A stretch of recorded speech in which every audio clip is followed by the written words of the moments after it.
Good afternoon.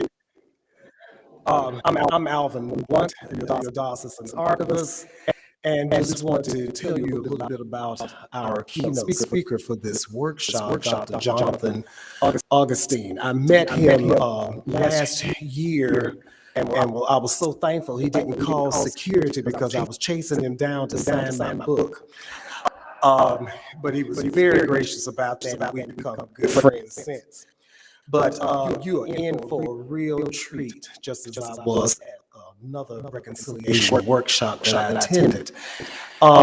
Dr. Augustine goes by Dr. J. Augustine, and he is so accomplished and is a scholar, is a theologian, biblical scholar, and reconciliation scholar. He is the senior pastor of St. Joseph African Methodist Episcopal Church in Durham, North Carolina. He is a native of New Orleans and received a BA in economics from Howard University. He received the Juris Doctorate degree from Tulane University. He also received MDiv and DMin from Duke, I believe. And he is also a U.S. Army veteran. So we thank him also for those services. He is a loving father and a loving husband to his beautiful wife, Michelle. You have got to meet her. She is a hoot. So I've been chasing her down for some time just to hang out. But you're in for a real treat. And just without further delay, would you please join me in welcoming Dr. Augustine to the podium?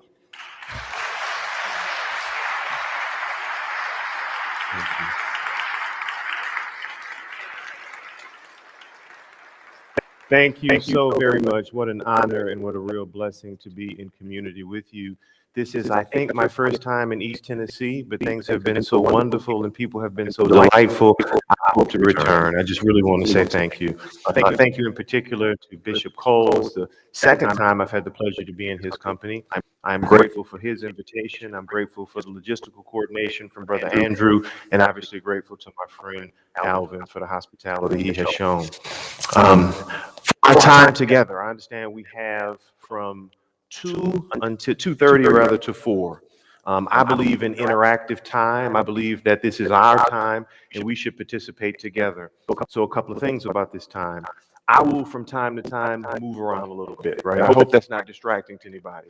But the reason I move around a little bit, it is what I call an occupational hazard. Because before I was confined to a pulpit in preaching, I used to try cases as a lawyer. So I love making the case to ordinary human beings sitting down and talking to them, right? So I try to move around a little bit for connection purposes. And I hope during the course of our presentation, we will really connect one with another. I also am not too easily thrown by questions. I may be in the middle of saying something, and if the Lord moves you and the Spirit strikes, please just raise your hand, stand up, whatever moves you. Again, I want to be interactive in our sharing. Is that okay? All right, good. The presentation that I have for you today, and I was told I was going to have the slides on the screen, but I see myself on the screen. Is that okay? There we go. That's what I need to say. The presentation I have for you today, the title is Responding with Reconciliation, right? A call to prophetic leadership to address white Christian nationalism and the Great Replacement Theory. I put responding with reconciliation sort of italicized with the point of emphasis because we're responding to something. We're responding to many of the social ills and social divisions, quite frankly, that are plaguing the United States of America right now. I believe the church has got to lead. And I believe the church has a particular calling to lead in what is called the prophetic domain of ministry. Now let's see if I can smart enough to work the equipment. All right. I am delighted. How cool is this? You walk in the room and we say, Dr. Augustine, we apologize. Your book is already sold out. Well, praise the Lord, right? Okay. I have been blessed 2 consecutive years to write 2 books. The book that is on the left side of your screen, you see there, is the one that was sold out today. It was published roughly a year ago in February 8th, to be exact, of 2022. call to reconciliation, how the church can model justice, diversity, and inclusion. It's something I'm very proud of. It's something that's got some wonderful reviews. It's something I do indeed hope you will purchase. And as the bishop say, take a leap of faith. I'll sign the placard card, and I understand Union Books will make sure it is sent to whatever address you provide. The book on the right there is actually going to be released next month. When Prophets Preach, Leadership and the Politics of the Pulpit. A very timely work, I do believe, in talking about the church's responsibility in addressing the social evils that exist in our society and why the church is called to lead in the prophetic domain. The talk that I give today is going to be kind of a combination of the two. There'll be some things that are almost verbatim from one book, some things that are almost verbatim from the other. But I think the sentiment you will see is a nice meshing of the two that talks about our role in leadership in society, because we all, and I underscore all, are God's children. All right. Here is a little bit about my theology. I deeply appreciate Alvin lifting up the fact that I'm from New Orleans. I'm a card-carrying member of the Who Dat Nation, right? And my favorite food on the planet is gumbo. But I want to give you a contrast. The picture on the left represents the melting pot of yesteryear. Essentially, when you think about what that means, we have said as America that we are a nation of immigrants. We have talked about a culture that is accepting of all. And inherently, people who have come to the American nation from other places have tried to blend in. In other words, America has become sort of a puree in many regards, where we try to fit into whatever the status quo is, and that becomes sort of bland. That's sort of like a puree. Maybe that metaphor was good for yesteryear. I believe, however, as a native of New Orleans, a better analogy, and this is how I begin the book Call to Reconciliation, a better analogy is gumbo. Because in gumbo, there is a sense of authenticity for whoever you are. You are affirmed at your station in life, and you have a place of belonging. In other words, shrimp can be shrimp, okra can be okra, sausage can be sausage, chicken can be chicken. I'm going to talk a little bit about the great replacement theory, the great white replacement theory in this lecture. As part of a theology of gumbo, if you will, no ingredient is competing with the other, and no ingredient has the potential to replace the other. Instead, differences complement rather than compete. Does that make sense? I hope you will adopt a theology of gumbo in 2023, because I think it's very important in the United States of America. Now, if there is a focal thesis, a focal point, I'm looking at me again. Thank you so much. I'd like to think I'm good looking, but right, I need to see these slides. If there is a focal thesis that I want to emphasize today, or a central argument, it is this: the role of religious leadership, that's you, that's us, that's the church. The role of religious leadership in advancing reconciliation, what that means, and I'm going to break it down into multifaceted components. But the role of religious leadership in advancing reconciliation and creating a culture of belonging is part of prophetic leadership, usually in response to social circumstances. Let's press pause right there. What sort of social circumstances are we dealing with? We're dealing with a rise in anti-Semitism. We're dealing with a tremendous rise in immigrant bias or anti-immigrant bias. We're dealing with homophobia. We're dealing with something that is the antithesis of a welcoming gumbo, and something that says, in the space of white Christian nationalism, if you don't fit into this individual puree, into this blend, you really don't have a place. Am I making sense to you? The church is called on to respond here. I'm sorry. I'm handicapped because I need the slides back. I apologize. Thank you so much. All right. It manifests as religious leaders advocate on behalf of oppressed and marginalized social classes in speaking truth to power, or as I like to say, in speaking truth to institutions of power and addressing social wrongs. In the study of Christian leadership, this is part of the Monus Triplex doctrine. And I'm going to break down exactly what that means. Now, I want you to think about where we are as a country and some of the divisions that have been evidenced over the course of the last few years. The picture on the left shows that some people believed in science.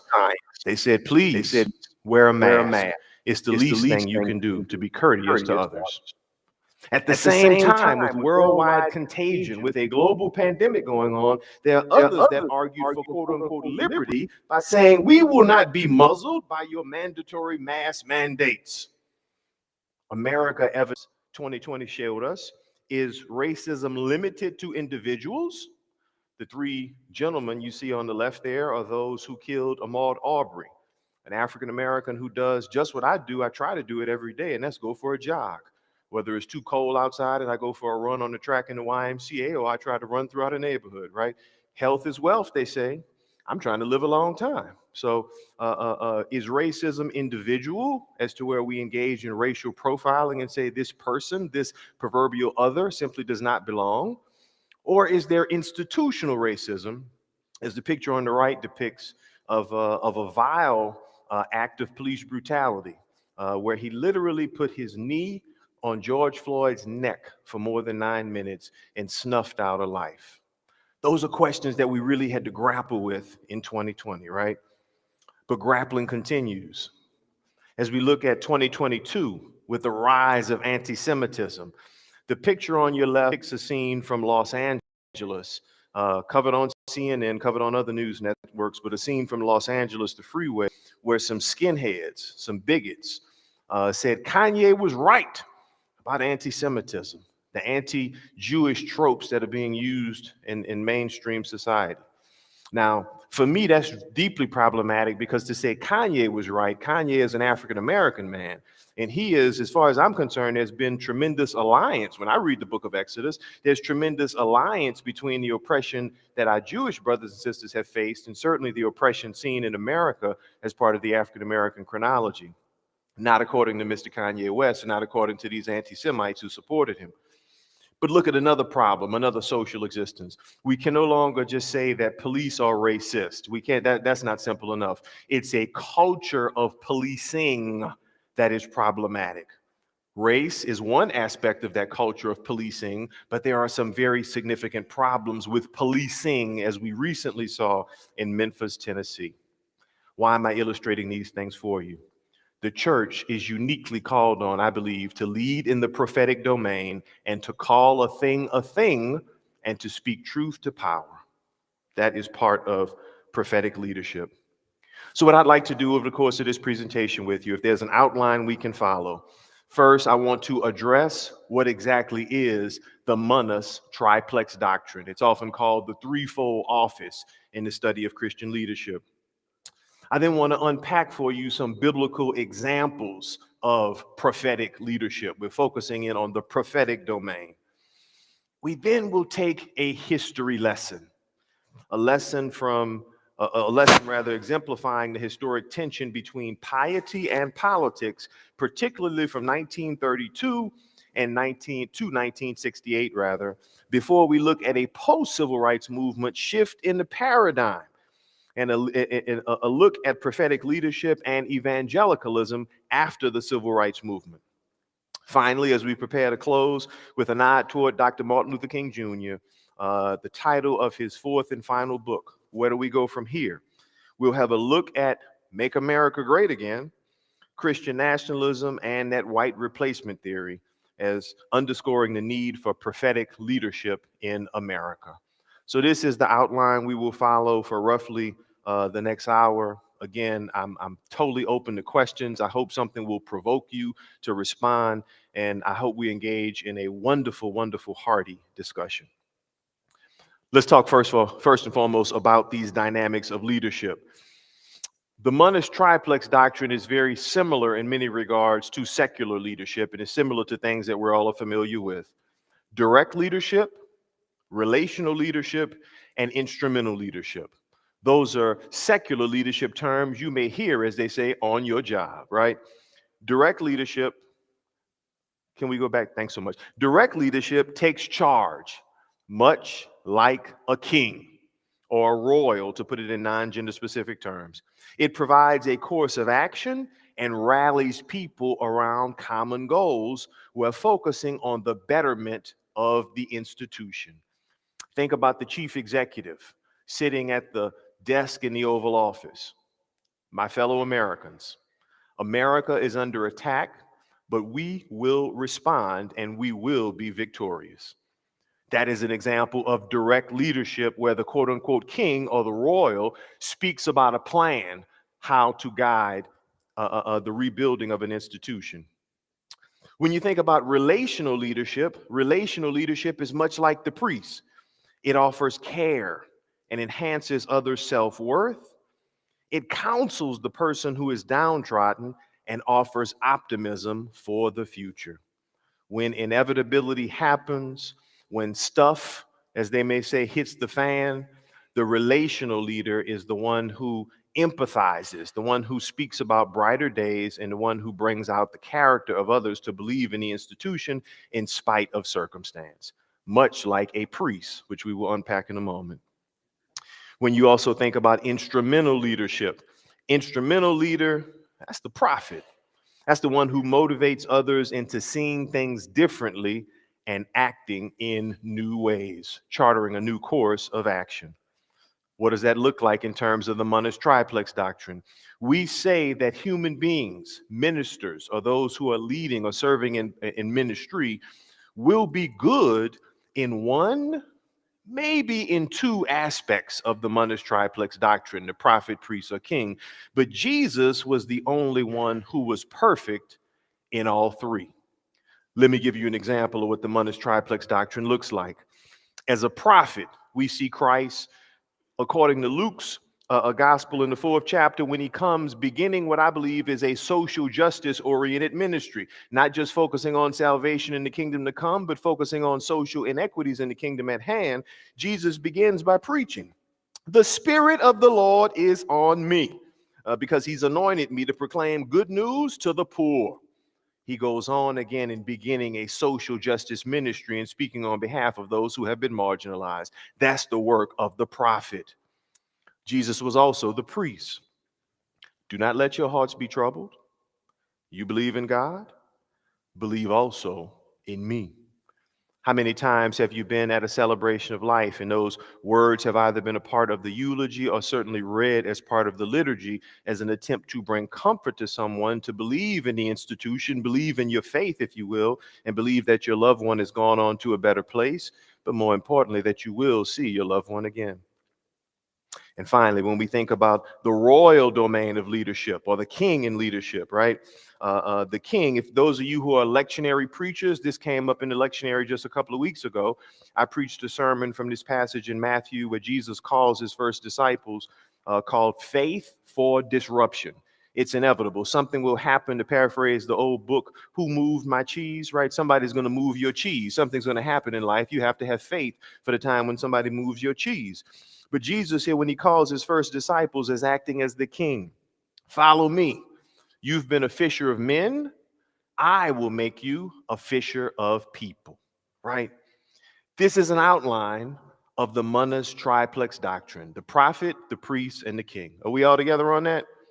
Our focus here, however, is really on the work of the prophet.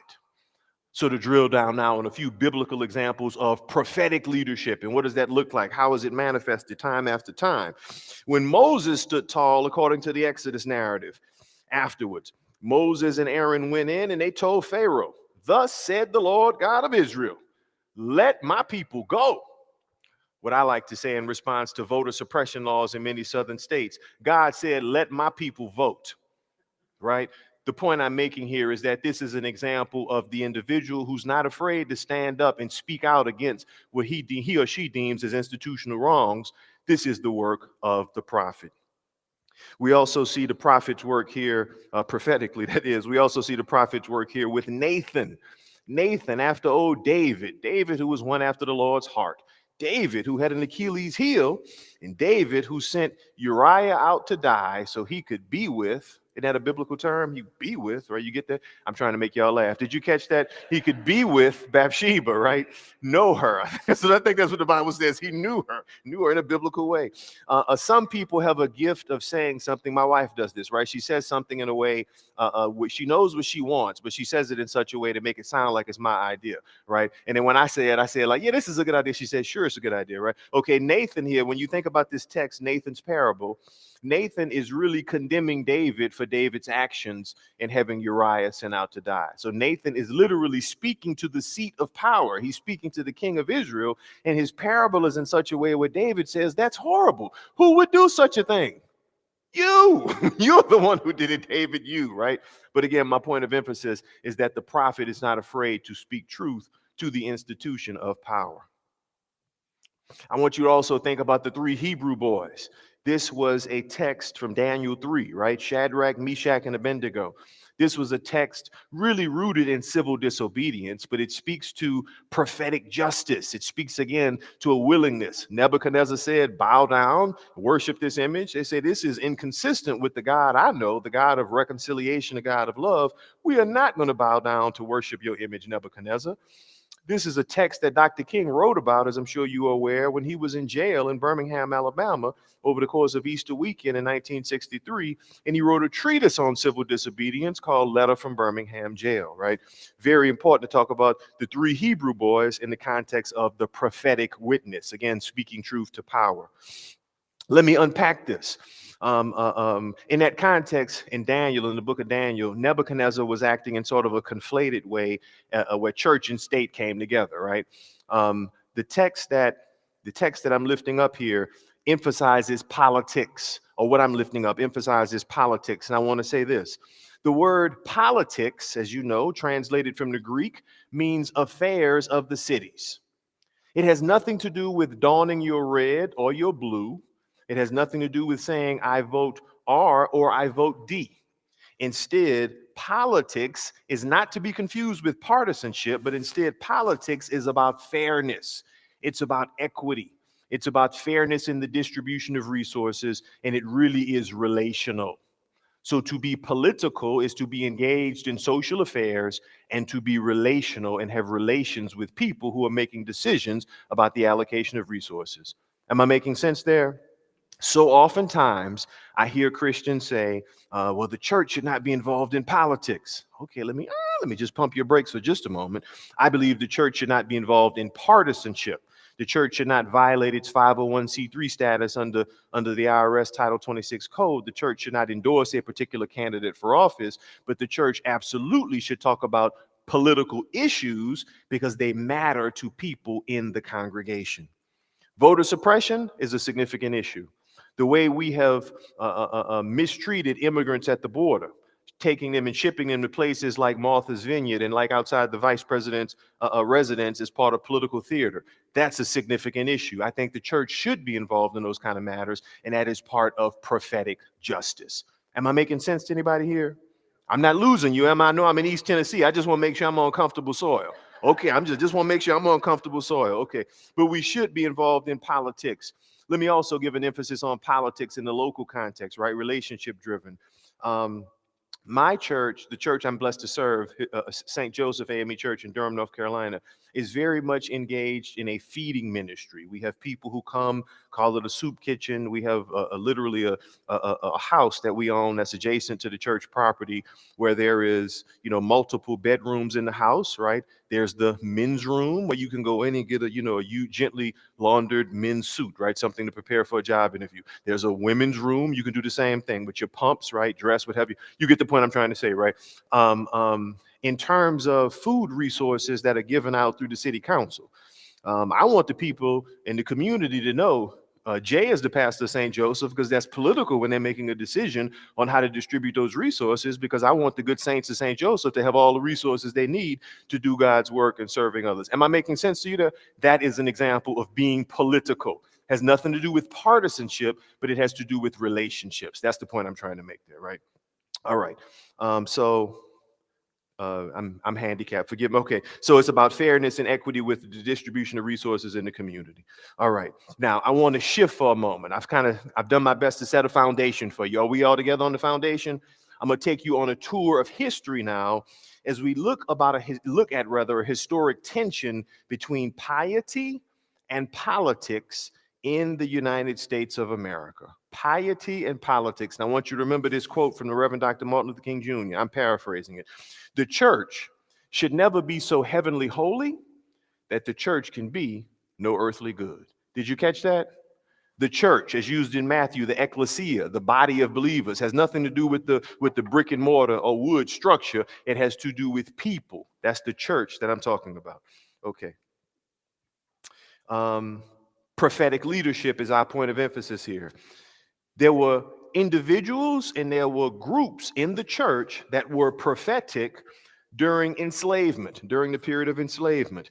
And during enslavement, evangelical Christians often worked as abolitionists. My goodness gracious, think about the turn we have taken as a country now, right? Evangelical Christians, in the true sense of what it is to share the liberating love of Jesus the Christ, the good news of Jesus, recognize that enslavement was inherently wrong and violated our principles of equality as espoused in Scripture. So evangelical Christians were those who were the most ardent supporters of abolitionists back during enslavement. The church was the place where liberation theologies were born, fostering both passive resistance as well as an active rebellion against the status quo. The image on the right is of Denmark Vesey, who in my denomination was one of the founders, I should say, of Mother Emanuel AME Church in Charleston, South Carolina. If that church rings a bell, it is because in 2000, I see enough north-south. Yes, it does ring a bell. In 2015, of course, that is where a sick white bigot went with a white replacement theory and determined he was sent by God to snuff out black lives. We're going to talk about that white replacement theory in the very near future. All right.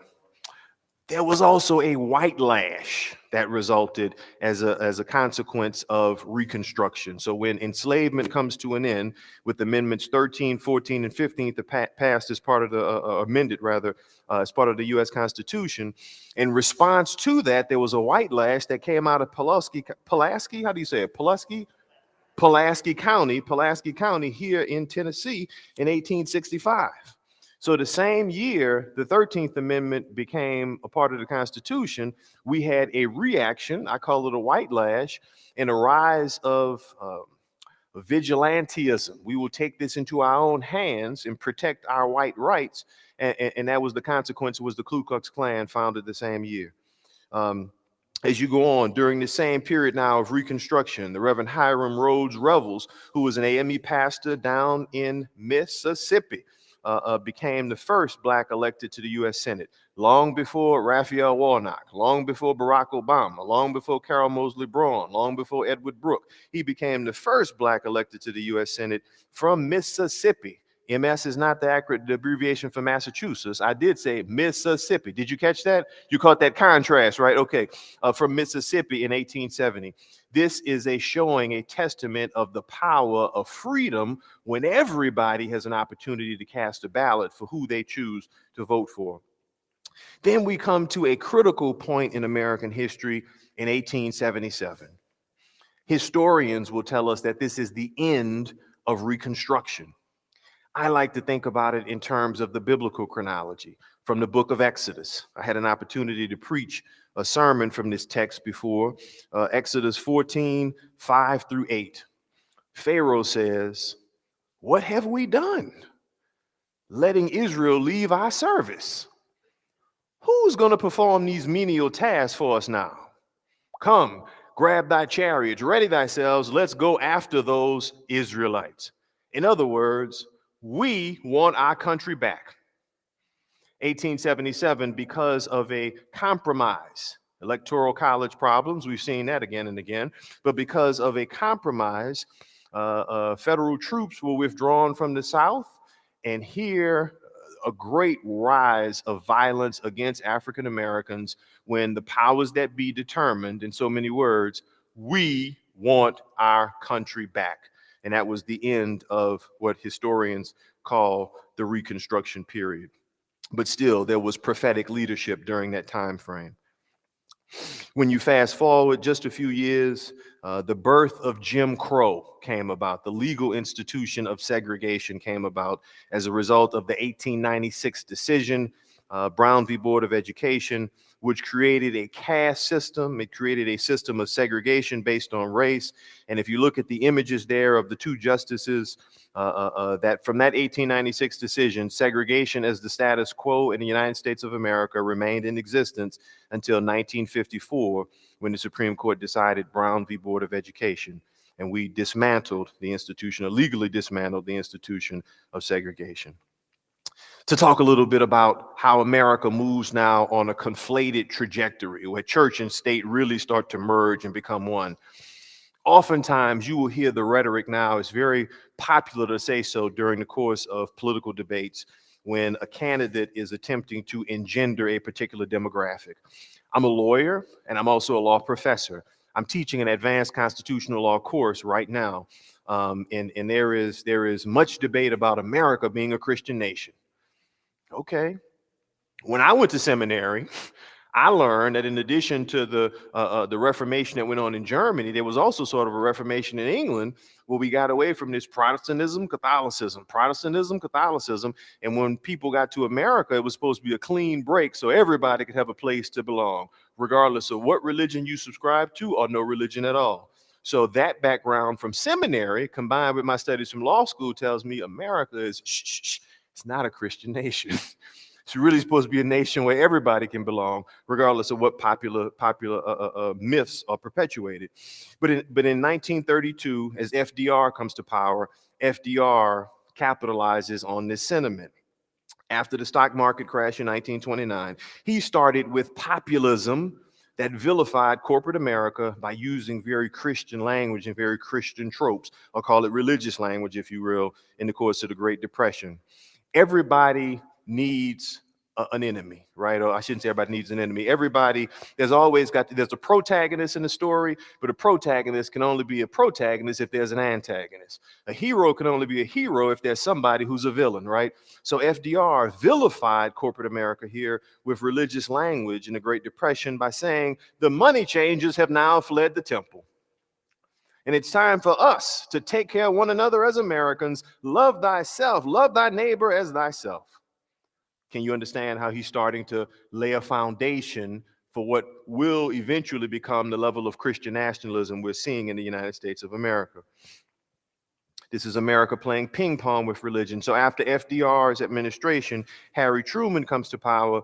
Harry Truman has what really is a fairly insignificant presidency, right? History tells us people didn't even believe Harry Truman was going to win. He was FDR's vice president. He came to be president after FDR passed. But remember when Truman ran, he even held up the famous newspaper, Dewey beats Truman, right? Okay, nobody believed Truman was really going to win the presidency. So he has really an insignificant presidency, but everything changes in terms of this civil religion in America, in a conflation of what becomes Christian nationalism under the general, under Dwight David Eisenhower. Everything started to change and have a shift. Christian nationalism was on display on Inauguration Day in 1950 with this concept of manifest destiny. Under God was added to the Pledge of Allegiance in 1954.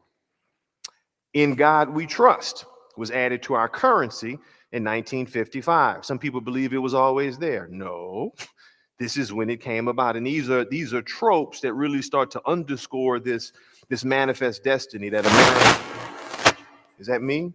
That America has a chosen place. America's God's chosen nation, and America has a chosen place in North America and consequentially throughout the world. But every action also has a reaction, right? On one side of the street, we are saying that America in all her ways, America with segregation, America in the concept of whiteness being up here and anything that is not white somewhere else down there, that's one side of the street. But the other side of the street says the same God that you serve is a God of liberation. The same God you're talking about, the same Bible that I read is a Bible that tells a story about a people who have been oppressed, a people who were divinely liberated, a people who rose up to speak for themselves. Consequently, the slide, please, there's no irony that a minister in the African Methodist Episcopal Church, Minister Brown, Oliver Brown at St. Mark's African Methodist Episcopal Church in Topeka, Kansas, filed suit on behalf of his daughter, Linda. This is part of prophetic justice. This is part of speaking truth to power. It's no coincidence that he filed suit, and his suit was consolidated with 4 other suits from across the United States of America, and they went before the U.S. Supreme Court in what we now know as the end to segregation in public schools, Brown v. Board of Education. Am I making sense to you here? Are we all together? I'm laying out a historical continuum, right? Now, the question becomes, when did the civil rights movement really begin? I write about this extensively in Call to Reconciliation on this notion of prophetic justice. Some people say it was Brown v. Board. This was the legal impetus we needed to end the segregation of the past. I hear you. But that means to adopt that philosophy, it says that there were 9 white men in robes in Washington, D.C. that started a movement. There's something that kind of just doesn't fit with that, right? Not the notion of a movement. So when I think about a movement beginning, I think about people rising up and people who say they will not take a back seat anymore, motivated by religion and motivated by the liberating love of Jesus the Christ. This, for my humble estimation, this movement came into existence in 1955, December of 1955, when a young 26-year-old preacher by the name of Martin Luther King Jr. People say, Martin Luther King Jr., I've heard that name before. What's his daddy name? His daddy that passed in that land. I know, who is that young man, right? Okay, when this young man accepted his first pastorate, finishing his dissertation at Boston University, and started speaking truth to power and started speaking these liberating truths that he read in the Bible, speaking truth again to institutions of power. All right. A new era of the prophetic witness began on December 1st, 1955, with Rosa Parks' act of civil disobedience. Let me press pause. Rosa Parks was a stewardess in the African Methodist Episcopal Church. She belonged to St. Paul, or St. Paul's, I think apostrophe S, AME Church down in Montgomery. But Rosa Parks was not just a sweet sister. She was not just a kind, gentle soul. Rosa Parks was trained. Rosa Parks was picked for the role, handpicked for the role. History actually records that her act of civil disobedience, her act of protest, the initial person who was selected to do so, if I'm not mispronouncing the name, Corvette Clawvin or Cornette Calvin. I write about it in the book. She was ready to go, but people decided, well, she's got a child out of wedlock, or maybe she was pregnant at the time. So you're probably not the best face person we need for this movement that's going to come about. But Rosa Parks was a stewardess at her church. Rosa Parks was a seamstress who worked at the downtown, worked in the downtown business district. And if you think about the timing of this, December 1st is really just after Thanksgiving, and it's when everybody begins their Christmas shopping, right? So as Rosa Parks was working long hours, doing seamstress work for people that were buying suits, garments, and the like, Christmas presents for family members, she decided to take a seat for justice. And her sitting down that day really was the impetus of how the civil rights movement began. Dr. King, days later, gave a magnificent address at Holt Street Baptist Church in Montgomery, where he really rallied people behind this cause of justice and asked other ministers, not just to be priests. He asked other ministers, not just to be royals, but he asked other ministers to join with him in being prophets and to speak truth to the institution that had been marginalizing blacks because of race for so long. Are we together on this? Am I boring you? Are we okay? All right, just want to make sure we okay. All right, okay. Now, this is a diagram that is actually taken right out of the book called To Reconciliation.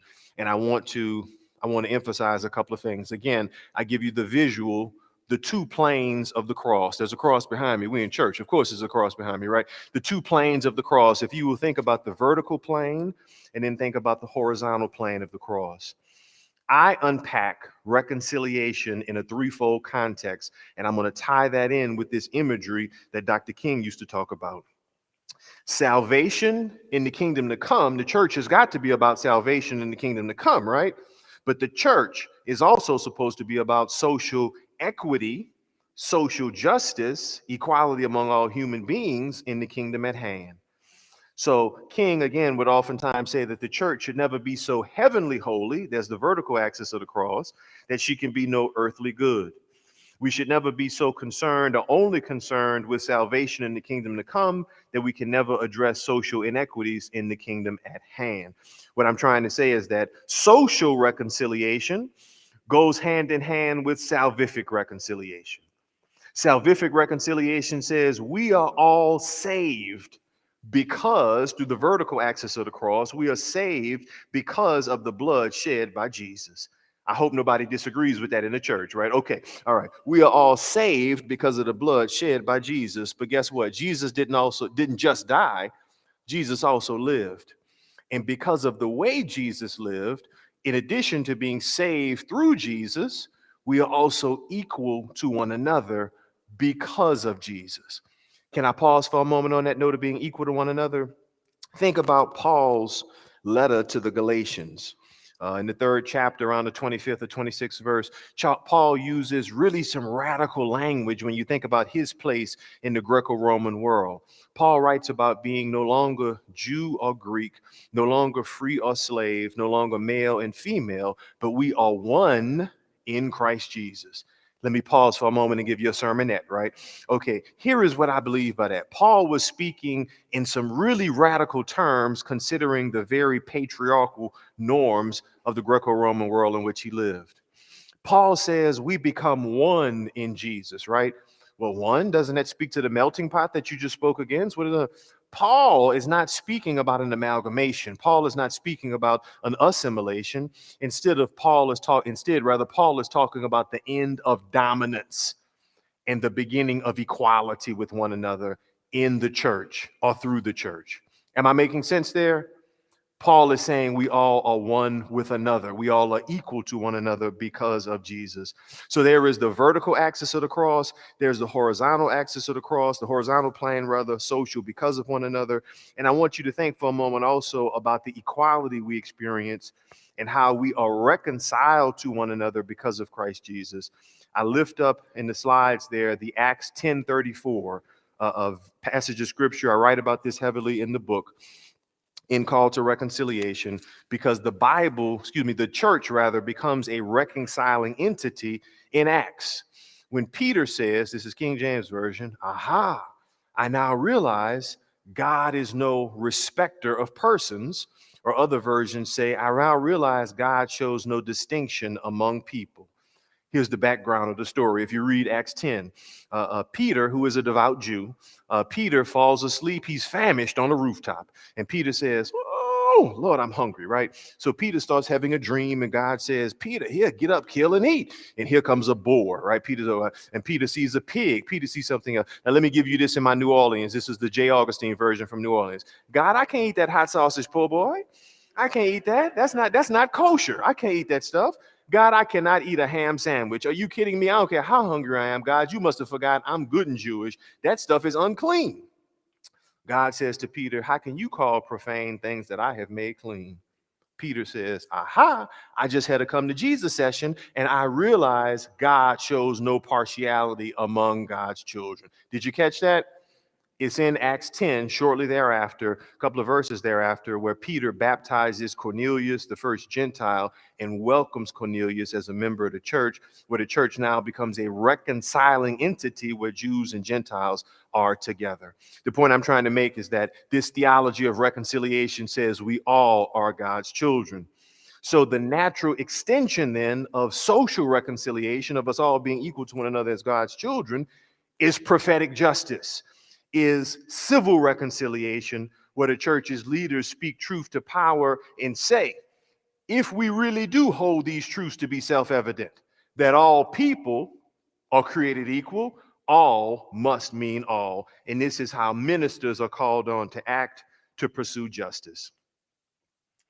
In King's first book, Stride Toward Freedom, the Montgomery story, he talked about the salvific reconciliation or salvific plan of the cross and the social plan of the cross, right? And he argued that the church must deal with, again, salvation in the kingdom to come, and not to the exclusion of the other, and social injustices in the kingdom at hand. This is civil reconciliation, as I write about in Called to Reconciliation, right? So the 3 points of takeaway from these 2 planes of the cross: prophetic leadership is rooted in a threefold theology of reconciliation. Salvific reconciliation, we're saved because of Jesus. Social reconciliation, we're equal to one another because of Jesus. And civil reconciliation says, because we are equal to one another, somebody must accept the moral imperative to speak truth to institutions of power, so all God's children will be treated equally politically, throughout social institutions, throughout society. Am I making sense to you? All right. Now, there is a certain theology that undergirds a willingness to put one's self at issue in defense of or on behalf of someone else. I want you just for a moment to think about the culture in which we live now. If I give you my cell number or I say text me, it's going to come to my iPhone. Usually when I preach sermons, I write my manuscript, and there it is on my iPad. I even have an email address that's jaugustine@me.com. Did you catch that? We live in a society now that is very focused on the individual. But the society that King was lifting up and the theology he was lifted up, rooted in the Messianic scriptures, was much more focused on the community than on the individual. Let's take a look at just a passage of Isaiah 53. This is a text that oftentimes comes up in the lectionary or in the church's liturgy on Good Friday. This is Isaiah's suffering servant song, and I want you to listen to these words. But he was wounded for our transgressions, crushed for our iniquities. Upon him was the punishment that made us whole, and by his bruises we are healed. Notice the contrast. The one individual paid the price for the greater good. Did you catch that? That same theology from Isaiah's suffering servant song manifest with recent activism, although it's not as religious, but manifests with recent activism like Black Lives Matter protesters and like others who are much more secular in their operations, but they are still focused on notions of equality and justice for all. I'm going to show a picture in a little bit. Protesters during the Black Lives Matter movement, the demographics were dramatically different from protesters during the civil rights movement. What do I mean by that? If you look back at still images in the civil rights movement, it was a lot of African-American clergy members, a lot of African-American parishioners who were out demanding rights.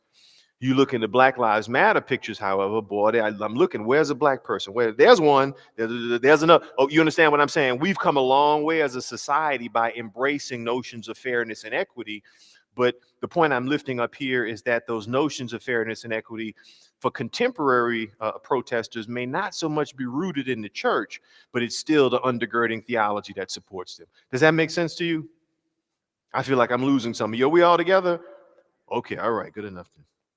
All right, some examples of what this looks like. Because it is February, because we are in the midst of a month-long celebration of Black History Month, I lift up the example of February 1st, 1960, examples of redemptive suffering, as Dr. King called it, the willingness of protesters to have lunch counter sit-ins in Greensboro, North Carolina. It looks like the Freedom Riders the following year in 1961, with their willingness to board Greyhound and Trailway buses up in the Northeast with a destination set down for Jackson, through Jackson, Mississippi, rather, on down to New Orleans, Louisiana, their willingness to put themselves at issue during the course of the Civil Rights Movement. It looks like a leader in his willingness to put himself at issue. Let me tie something together very quickly.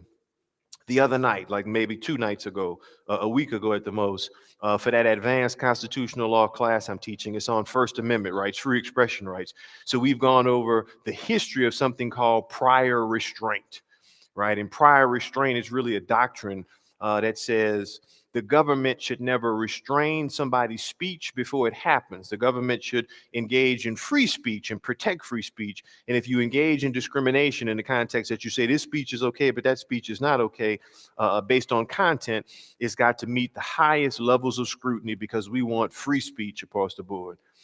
Prior restraint is when you've got to get permission to say what you want to say. Going back to England, we can't say anything against the crown because the crown is restrained these sort of actions. In 1963, Martin Luther King Jr.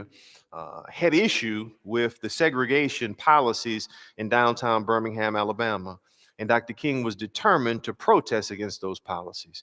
So he applied for a parade permit, as is customary, as is legal, and the police commissioner in Birmingham, Bull Connor, engaged in prior restraint, content-based discrimination, and he said, no, we are not going to allow your kind to protest. Dr. King said the First Amendment, if it means anything, it means Americans have got a right to speak out against what's wrong in America. So Dr. King decided to go ahead and protest anyway. As a result of that, on Good Friday in 1963, he was arrested for parading without a permit that Police Commissioner Bull Connor refused to issue. He therefore went to jail in Birmingham and wrote about those three Hebrew boys, Shadrach, Meshach, and Abednego, and other things, but a treatise on civil disobedience that he gave us, part of prophetic ministry, part of the prophetic witness in writing Letter from Birmingham Jail. This was a willingness to engage in sacrificial suffering. What does sacrificial suffering look like in terms of the fight for equality in America? It looks like a belief that, according to the 15th Amendment, Congress has the right to pass laws or a law to protect the right to vote. And it looks like the people in Alabama instituting poll taxes. It looks like people around the South are doing everything they can to prevent voting. So it means that we will have a protest march to the Capitol in Alabama from Selma all the way to Montgomery. And it looks like a day history records infamously as Bloody Sunday. A day I had the pleasure, the honor once of hosting the late, great now, Congressman John Lewis, who had his skull cracked. Is that John Lewis in the picture? John Lewis there, who was a Baptist minister, had his skull cracked literally on Bloody Sunday and was taken to Good Samaritan Hospital in Selma. I had the pleasure of hosting him once when I was pastoring down in Louisiana. And he shared with me, yes, we sure did. We started off at your AME church. We sure did. We had communion that day because we knew the Lord was with us. This is my John Lewis accent, my attempt to do his voice. Right? We knew the Lord was with us, the boy from Troy. That's what he said. I saw Dr. King. I said, Dr. King? He said, I know you. You the boy from Troy. Anyway, okay. So this was his attempt, rather, to engage in prophetic justice. This was their attempt to engage in prophetic justice on the day that history records as Bloody Sunday. March the 7th, 1965. But full equality, that sacrifice, that willingness to sacrifice of oneself meant that the Voting Rights Act was signed into law on August the 6th, 1965. And here you see a picture there of Dr. King voting with his wife, Coretta, down in Alabama. All right. So by way of a recap before we pivot, we've talked about the Montgomery bus boycott as an example of prophetic leadership. We've talked about Dr. King in writing Letter from Birmingham Jail as part of prophetic leadership. And we've talked about the Bloody Sunday March, civil disobedience, also a march against prior restraint, but really a march for voting rights in 1965. And there, of course, you see the picture on the right is Lyndon Johnson, President Johnson, signing the Voting Rights Act on August the 6th, 1965. This is a quick recap of prophetic problem solving or prophetic leadership, where ministers, where clergy people have been emboldened to speak truth to institutions of power. We're now going to take a more contemporary look at things, right? And as we pivot now, we've talked from 1932 with FDR to 1968, really the end of the civil rights movement, if you will. Now it's time to pivot to look at this post-civil rights movement. I put Bob Jones University there for a reason. We're pivoting now to look at the post-civil rights era. What is evangelicalism? What is the mainline church doing? Every action, again, has a reaction. If you look at the picture there on the left, from North Carolina, no doubt, right? Billy Graham was an incredibly popular evangelist. Billy Graham had the power to reach people as an incredibly popular evangelist. Every action has a reaction, and there was old Tricky Dick campaigning for the presidency.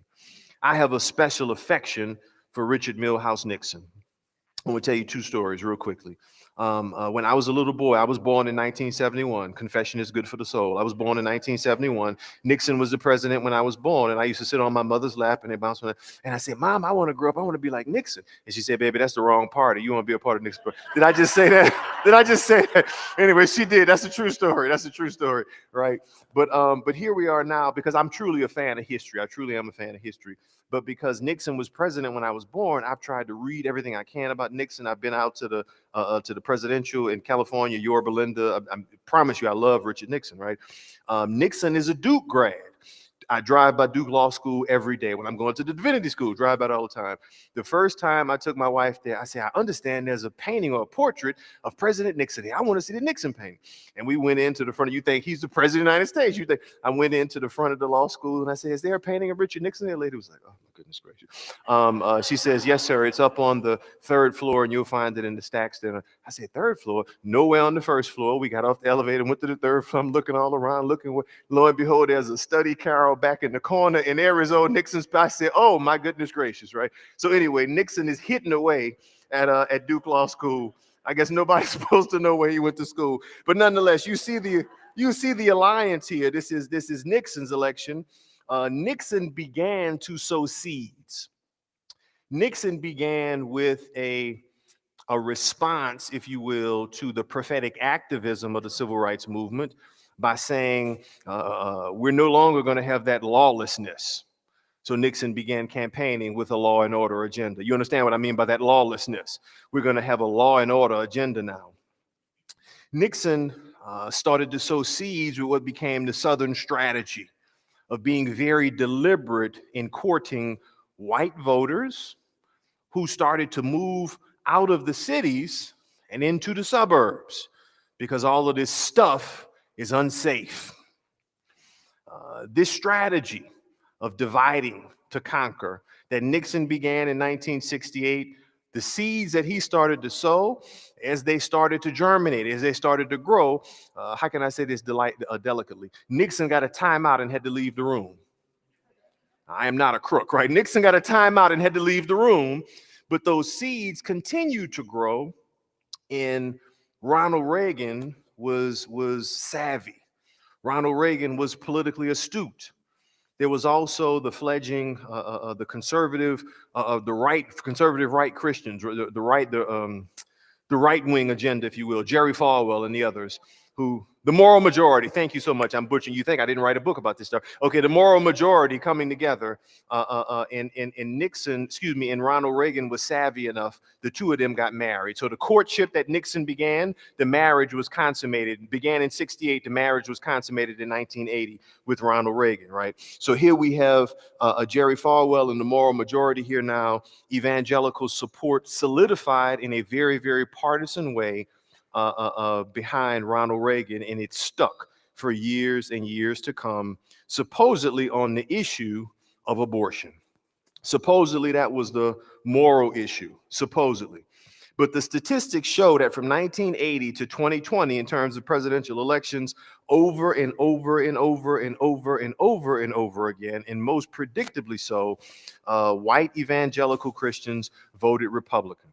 Largely on the Roe v. Wade issue, but really tied on other cultural issues that were more about the preservation of power in the status quo than about those in the margins, those who are the prophets, those who are speaking truth to power. There was really a divide on power perseverance and speaking truth to roll down institutions of power. Am I making sense in terms of that disparity I'm trying to draw? Okay. So if the prophet speaks truth to power, what is Christian nationalism? Christian nationalism defends power. Some people say it's a misnomer, rather. Christian nationalism has nothing to do necessarily with Christianity. It has nothing to do with Christian orthodoxy. It has nothing to do with Christian literature. It has nothing to do with theological beliefs.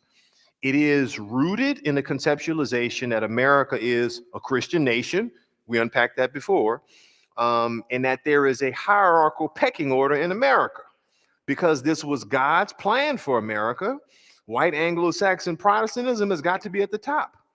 And the reason immigrants are in America, well, they came here because we have God's favorite status. We are God's favorite nation, and they have a place that's somewhere in the pecking order. And African Americans, well, you came here for a reason too, and you are way down on the pecking order. So in other words, what I'm saying is that there's an inherent social hierarchy that's embedded in the concept of Christian nationalism, particularly white Christian nationalism. It shows a tremendous anti-immigrant bias. We've seen it in recent years in particular, as America has become more emboldened, or certain demographics of America have become more emboldened under the MAGA rhetoric of making America great again, going back to what once was. And we have seen greater divisions coming about because of the concept of Christian nationalism that attempts to maintain the status quo of what America was. Christian nationalism is a great conflation of cross and country, right? It is God and America, only America. It is an opposition, or it was an opposition to Roe v. Wade. So now Roe v. Wade is overturned. So I guess the question becomes, what is your agenda? What will you continue to coalesce around? Will you embrace equality as evangelicals did during enslavement? Or will you continue to foster divisions? I think evangelicals are really trying to figure that out now. I was blessed to speak at a conference last October. My politics are generally pretty left of center, opposed to right of center. That's a confession. Confession is good for the soul, right? But I was invited to speak at a conference in Chicago, just outside of Chicago last year. The Center for Pastor Theologians is a very, very right of center conference, but they wanted to hear some other voices as they really were trying to grapple with the aftermath of Make America Great Again. And really an understanding that this is not what we signed up for. This is some other stuff, right? This is way outside of what we good folks signed up for, right? So America is really wrestling with itself right now in terms of where it's going to be. So more on actions and reactions. When you think about the two-term presidency of Barack Obama, King spoke it into existence, right? Hold these truths to be self-evident, et cetera, et cetera. Make America Great Again was a reaction rather to America's action there. So think about the 2016 presidential campaign and how divisions that we thought were long gone were really unearthed in the most masterful way in political rhetoric to embolden a certain demographic. Mexicans were billed as rapists and murderers. We had an executive order that really was a Muslim travel ban, right? This is America's a good Christian nation. We don't want them other people, the proverbial other, capital O, coming into our country. We started separating migrant children from their families at the U.S.-Mexico border. And the then Attorney General of the United States of America, who was also a United Methodist Sunday school teacher, had the nerve to cite Romans 13 to justify the separation of the children from their families. Newsflash, that's the same text that was used to justify the institution of slavery. The president then, of the campaign rhetoric, the Republican nominee, described Haitians and Africans, or people from Haitian and African nations, as coming from, we in the church, I can't say that word, but everybody knows what the word is, you whole countries, right? This is the rhetoric that America started to embrace, or at least large segments of America started to embrace. Now, again, I ask you to think about what protests look like. Protests and prophetic leadership. I see Black Lives Matter protests as deeply rooted in equality. And in looking through the crowds there, I don't see that many Black people. In other words, the point I'm making is that we have really progressed as a nation so as to say, if something is rooted in fairness and if something is rooted in equity, we want to be a part of it. And if something is the antithesis of that, we, demographically, a very diverse demographic, are not ashamed to go out and speak truth to the institution of power and speak against that, because America is supposed to be better than she has presented herself to be. Prophetic leadership says we all bleed the same. We all are God's children. We all are in this fight together. I think the church as a whole, this is me, and I write about this. I think the church as a whole, under the presidency of Barack Obama, if I can say this, I think it was wonderful for many Black Americans who got to see something that, my God, that is a Harvard educated Black man with his beautiful educated Black family who's, and how can I say it politely? No drama, Barack Obama. Did you catch that? No scandal, no secret. What's the thing now? The classified documents. None of that. None of that. No drama, Barack Obama.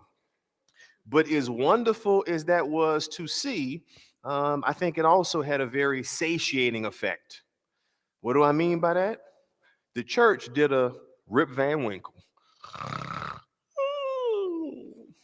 and dozed off. What are we going to protest about? Everything we've been protesting about for the last 60 years has come to existence. Look at him there. Such a beautiful picture.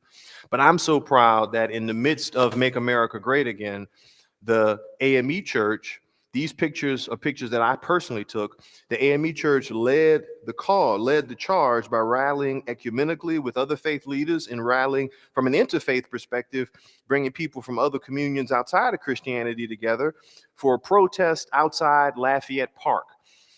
This protest was outside another St. John's Episcopal Church, right? St. John's Episcopal Church outside Lafayette Park, which I hope you're familiar with. And that's the church that if you remember, somebody came out there with a Bible turned upside down and they said, "Is that your Bible?" Well, it's a Bible, right? And right outside of that church is where we had this protest, right?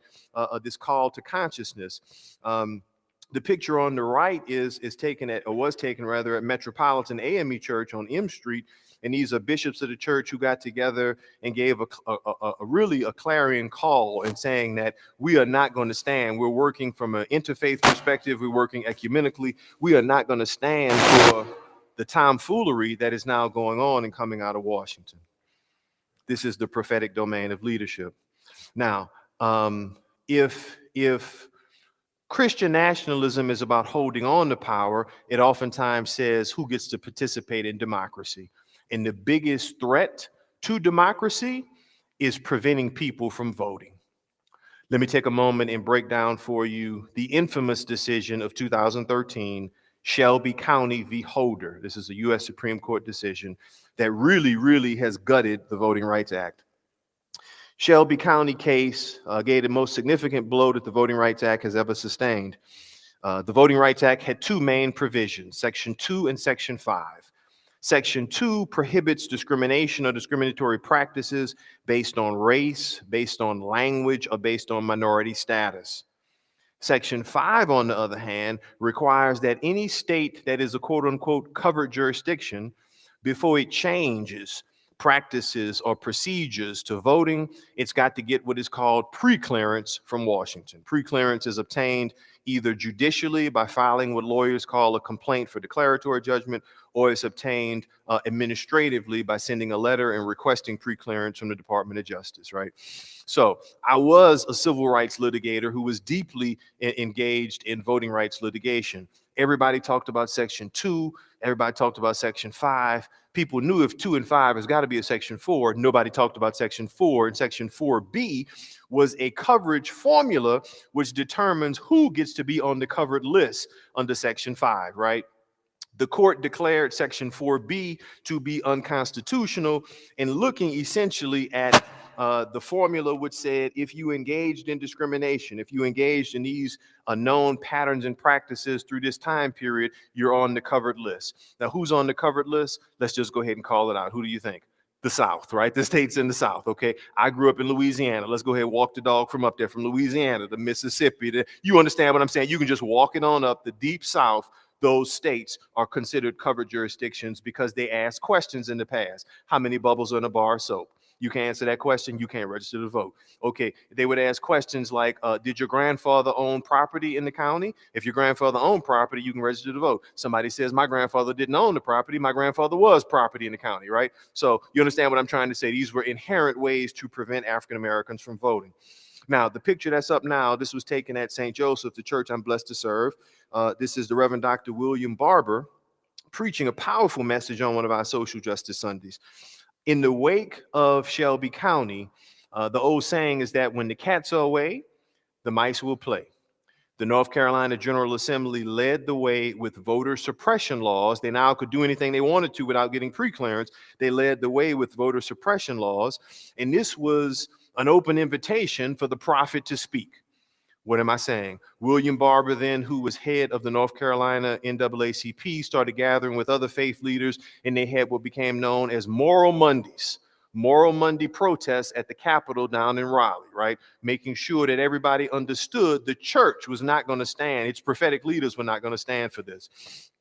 As a result, however, of the Moral Monday matters, when the case Shelby County was appealed to the U.S. Court of Appeals for the Fourth Circuit, the circuit ruled that the case was unconstitutional because it targeted blacks, and this is a quote, with surgical precision, right?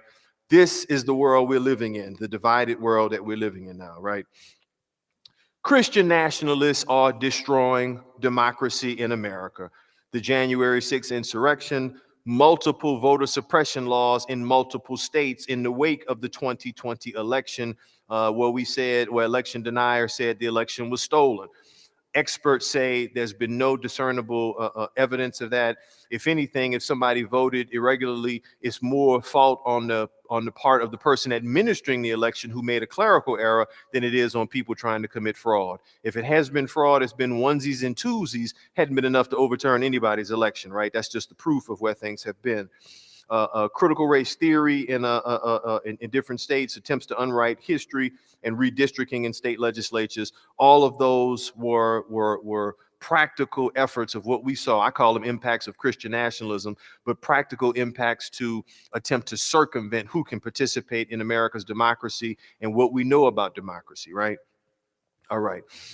Again, Christian nationalism is not about theology. It is about power. It's about holding on to power and preserving a power that's rooted in the myth of what America is supposed to be.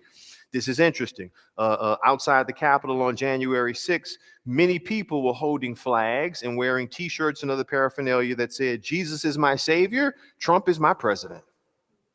Okay, I get you if you're on this side. I get you if I'm on that side. But how you got the two together on one shirt? Who designed that screen? That's what I want to know. Who put that T-shirt together? Okay, anyway, y'all not laughing at my humor anymore. It's time for me to wrap this thing up. I see where we go. It's time for me to wrap this thing up. Christian nationalism conflates cross and country in order to maintain the status quo. If anything is against it, it's against God. Because it seeks to maintain, quote unquote, God's order, again, immigrants, minorities, and Jews become tremendously problematic. Just think about what we've seen as of recent, right? Christian nationalism negates the Holocaust. Take those books out of the libraries. Christian nationalism seeks to rewrite or to unwrite American history. All this poppycock on CRT. Nice buzzword. Can I tell you something? I studied critical race theory for a semester of my life in law school. It is nothing that's going to be taught in elementary school. It is nothing that's going to be taught in junior high school. It is nothing that's going to be taught in high school. It's nothing, to paraphrase Ron DeSantis down in Florida, it's not part of a woke curriculum that you have. It is a poppycock language that is used to frighten people and to play into the politics of fear. Am I making sense there? Okay, but it is clearly a part of this ban on CRT is clearly a part of where we are in America right now. Christian nationalism is not the only problem. Let me underscore, it is a lens, just like I have on these lenses right now to see. It is a lens through which the contemporary church should view social issues and understand how to address them. This is simply the reality of doing ministry in 2023. This is where we are. This is why the church is so polarized, because society is so polarized. I want to pivot now and talk about the white replacement theory. Do we have any questions on what I've said thus far? Remember the images I gave you of the gumbo. Shrimp is in community with oysters. Oysters are in community with crab, crab in community with okra. Nobody's competing against one another. and nobody's blended together to create a puree that's a melting pot of a soup. But part of white Christian nationalism is a white replacement theory that says whites are being replaced in the social hierarchy of America, as well as in sheer population numbers. So, to paraphrase Pharaoh from that text in Exodus, we want our country back. Some people are determined to exercise violence on others to take the country back.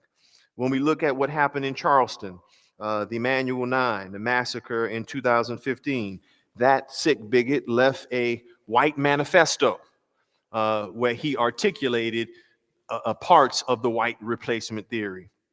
The same type of thinking was articulated by the shooter in Buffalo, New York in 2022. We saw him drove from hours away, targeted the place where he was going, figured this is the place I would get the biggest bang for my buck in terms of shooting at a Tops grocery store because he intended to kill as many black people as he possibly could kill. This is part of the America we're living in right now, right? So it's a fact. This is part of the replacement theory. So again, reconciliation, salvific, social, and civil, it brings us all together. My question to you, how is a theology of gumbo different from the replacement theory? And thinking about that, it's sort of a rhetorical question, but I do invite commentary. And thinking about that, a theology of gumbo really says we all are God's children. Black, white, straight, gay, those who are non-binary, we all are God's children. And we all have a place in community together where we complement one another, just like that gumbo. Got to have okra, got to have shrimp, got to have salt, got to have everything in the gumbo.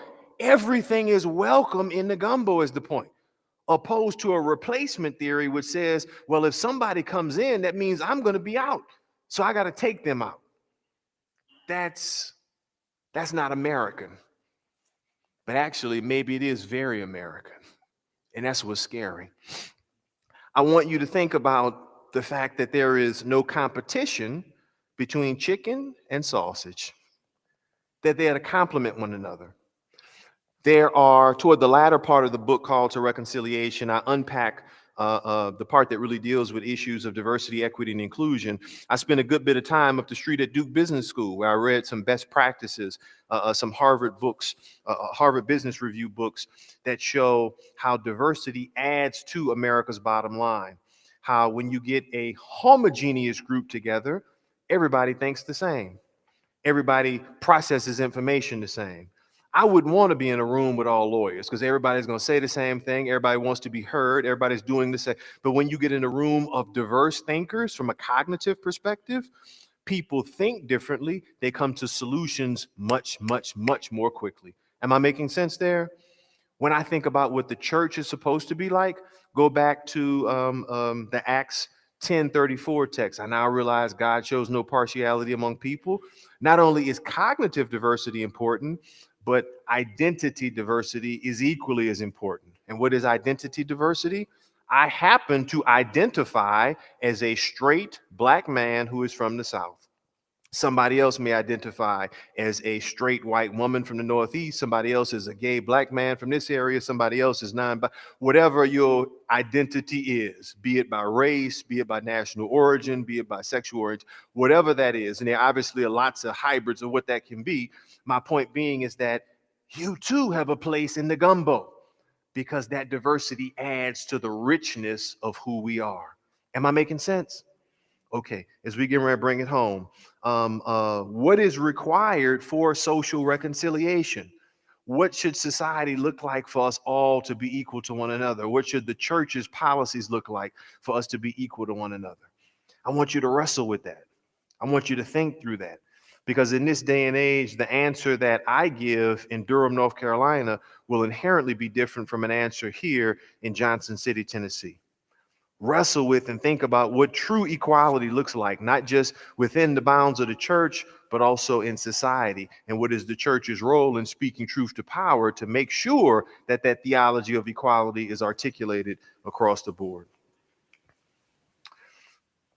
Remember, the melting pot of yesteryear, I think it worked for a while. But I also think it is a perspective on exclusion opposed to the gumbo perspective on inclusion. If I can tell you honestly, I believe I've read a bunch of books that support this. This is me paraphrasing.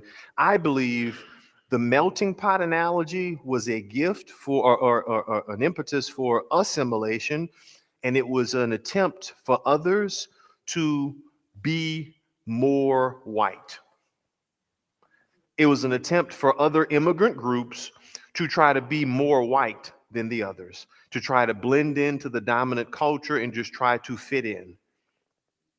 Only in the last few years have we really come to terms with celebrating the diversity of who we are. And what do we hear in response to the celebration of that?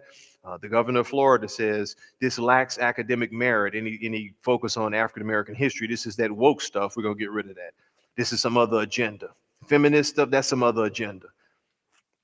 It's been an attempt to fit into the mainstream. My theology of gumbo is an attempt for everybody to be authentically who you are. If we are all God's children, that means God made each and every one of us uniquely, and you should feel comfortable in being who you are. Am I making sense? All right. America should be much more like a gumbo than like a soup. We have probably 5 or 7 minutes left. I feel like I talked a long time. Goodness gracious, I talked a while. But here we are, 5 to 7 minutes left. I want to engage you. I hope you will buy copies of Call to Reconciliation. I understand they're going to have them ready for you, shipped to you. I'm happy to sign whatever else outside. But in the meantime, let's talk. What does your gut tell you about what we just talked about? How do you feel? Don't hold back. Yes, sir.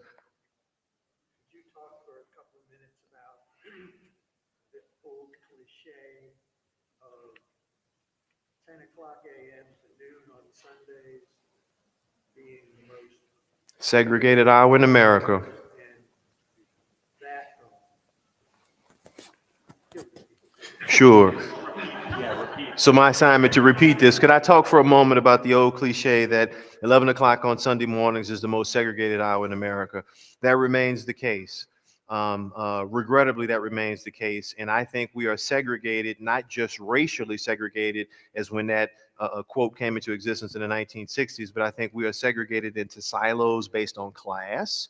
We are segregated into silos based on sexual orientation, right? We are segregated in ways that I hope we can, that I believe truly we can work against if we're willing to create community and bring people together. In the forthcoming book, in When Prophets Preach, the 5th chapter is what I call the practice of prophetic leadership, where I write about every year I design a church calendar. I'm going to talk a little bit about this in the presentation tomorrow.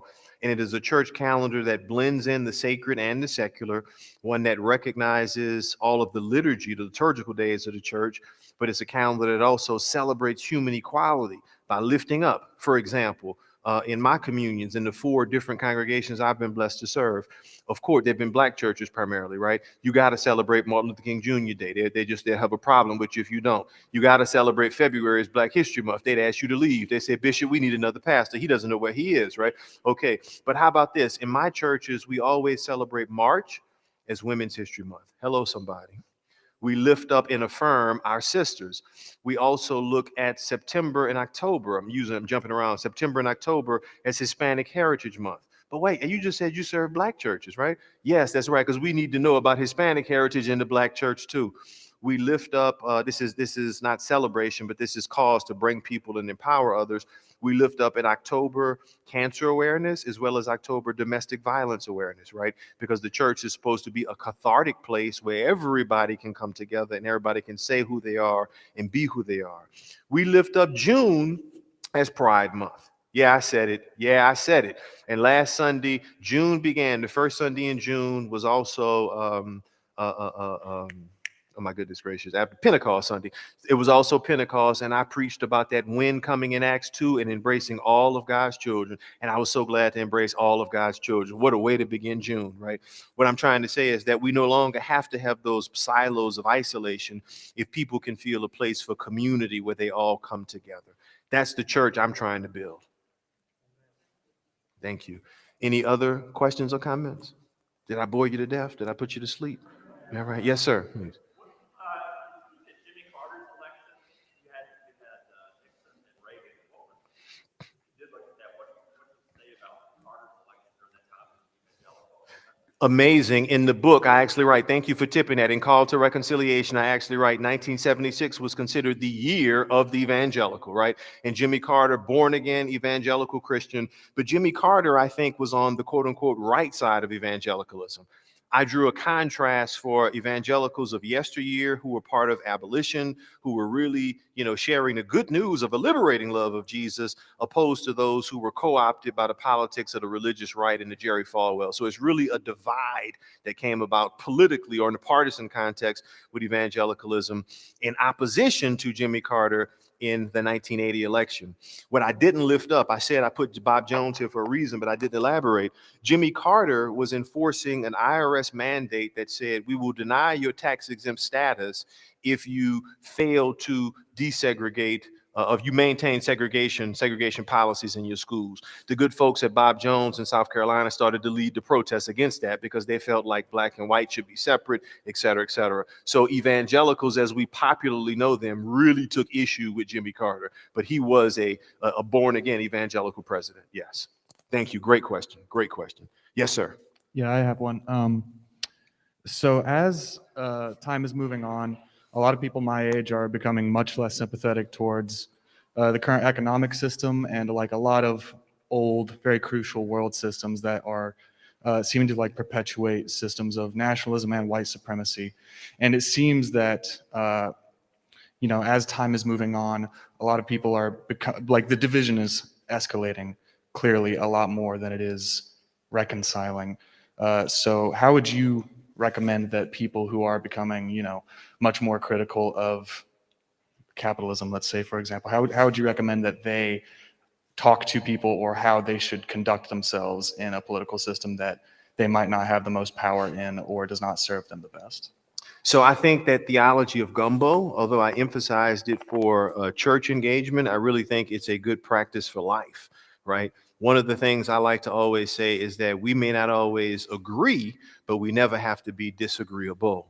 So I think that there should be a place at the table. And when I say table, I mean it metaphorically for community, for whatever the community is. If it's the church, if it's a para-church group, if it's whatever collective organization, we should have a place to bring our ideas and to come together socially and politically to respect one another and to help one another. And that's about creating community with the premise that we're not here to compete. We're not here to be against one another, but we all are enriched by diverse perspectives. So there should be a place of welcome, wherever that place is. Could be in a church, could be in a church auxiliary, wherever that place is. That theology of gumbo creates a place of welcome for all ideas to be shared. Did I bore you to death? Has this been okay? Thank you.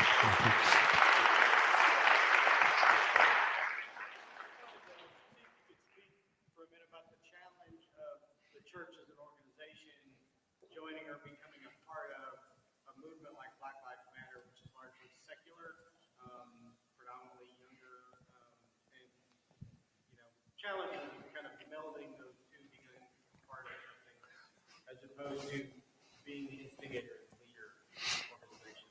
Yeah, the church, for me, the entire crux of what I lifted up as prophetic leadership, the church has got, I believe, a unique role as mandated by the example set by Jesus the Christ to be not just about salvation in the kingdom to come, but to deal with social inequities in the kingdom at hand. I didn't elaborate on it rather because of the constraints of time. But if you think about Jesus's inaugural sermon, as Luke records to us, he's reading from the scroll of the prophet Isaiah in Luke 4, but Jesus is coming as a social justice preacher.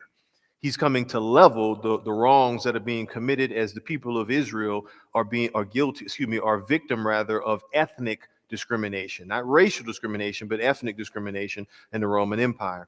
So I think the church has got to be about both, is what I'm saying. It can't just be about salvation. It's got to be about social issues.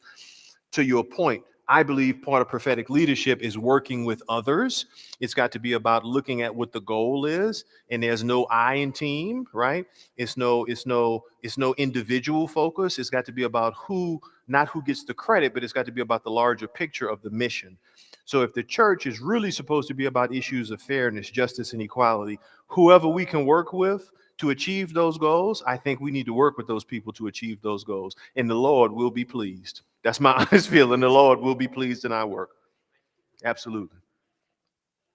Any other? Yes, okay, that's my hint. When the bishop stands up, that's your hint. Thank you, Bishop. Thank you, Bishop, for your time. All right.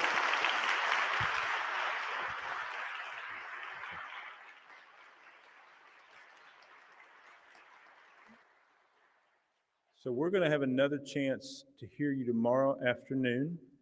So know that tomorrow, thank you for being a part of this today. Also, I'm going to put in a plug for your work at Duke, heading up the Center for Reconciliation. You all have offerings in the summer for both clergy and lay leaders. So if you want to head to the bookstore now and buy all the books, including the books that are not there, you may do so, and you're going to sign books. If you want to leave now and maybe check into a hotel, you're on break until 5 o'clock. 5 o'clock, we're going to be in here for Eucharist. I think I see musicians out here peeking in, so they might want us to depart so they can do some practicing. But Jay will be at the bookstore signing book plates. Please visit with each other, maybe check into hotels. See you at 5 o'clock for the Eucharist. Also quickly, in the morning, because we do not want to disenfranchise you. We just talked about the Voting Rights Act. So we need you to be registered by 8:30 a.m. in the morning with your credentials. That way, when we call to order, we will get clear on who's here, who's registered, who can vote.